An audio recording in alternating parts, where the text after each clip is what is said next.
Episode 4, A New Hope. Okay, what Dylan's doing now is he's carefully pulling the rags out of the manifold in such a way as to where any dirt will fall off to the outside and not back into the intake manifold. Then he's proceeding on to connect up the many vacuum hoses and other things. Here he is sticking the gasket underneath the carburetor, setting the carburetor down on it. He's going to be following up with the installation bolts real quick. We kind of debated whether to use washers under those, and I think probably that would be a nice idea to do, but we didn't, and it worked okay. I don't think that it really marred the body of the carburetor too much, but if you have the inclination, just add a washer underneath each one of those bolts, and it might work a little bit better. That's a 1/2-inch socket, so those are 1/2-inch bolts that he's tightening up. Okay, there at the rear of the carburetor, there's a full vacuum port that I'm pretty sure drives the power brakes.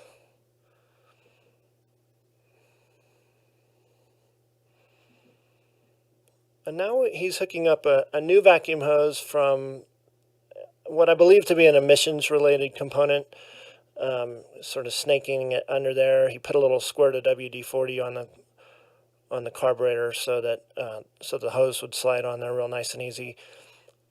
Not shown a lot is pretty much for every vacuum hose we hooked up, we did a squirt of WD-40. It just makes the hose slide on a lot easier.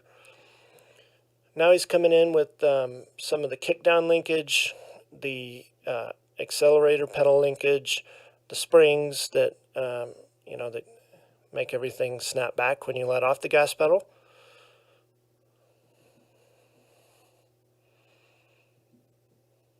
Just getting that clip on. Now he's hooking up the throttle position sensor. It's a 3-wire connector. You push it until it snaps. There's it locks into place. There's a vacuum hose underneath that, and another one that is tucked way up underneath that. And here's a pretty big one. Pretty sure it goes off to the vacuum canister in the front left side of the car. Here we are hooking up the rubber fuel line that joins the two segments of metal fuel line together. This old car, at some point, somebody had cut through the metal line with a hacksaw. And that's for the fuel mixture solenoid, the idle mixture solenoid, that blue connector that he just hooked up. And here comes another vacuum line. And another one down at the back of at the base of the carburetor at the back. And now he's hooking up a vacuum line that is not even on the carburetor, but it was part of our reassembly, so I included it just in case anybody else has something similar to reconnect. And finally, he'll connect the electric choke wire. And up next, we're going to try to start the car for the first time in many years.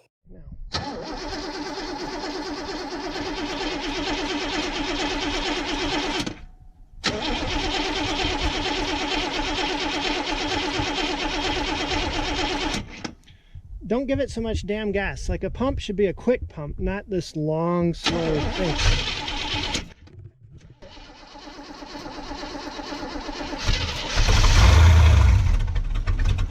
Keep it running. Keep it running with your foot. Keep it running, Dylan.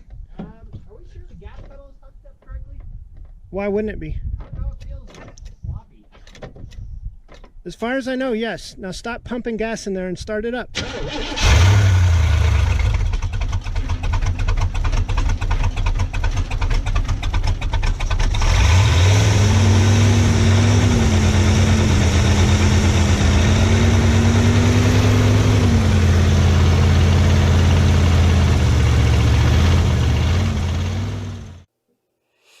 Seeing the car start and run for the first time in years was really exciting, I got to tell you.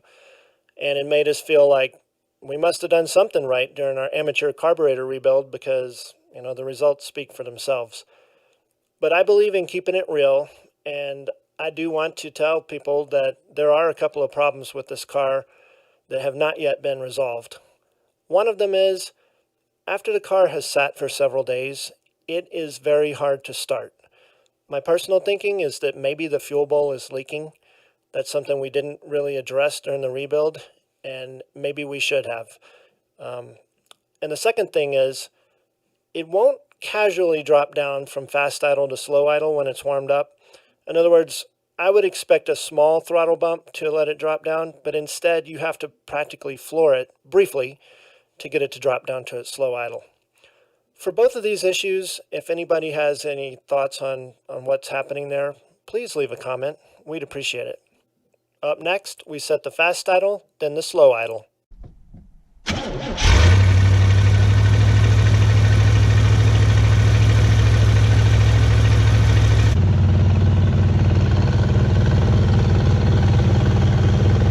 We're adjusting the fast idle.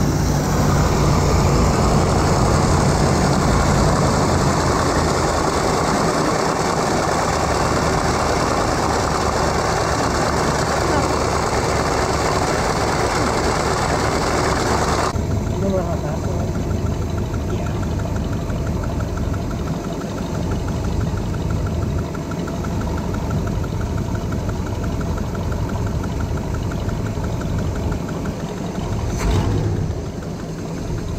Yeah, see how it turns to a lower level?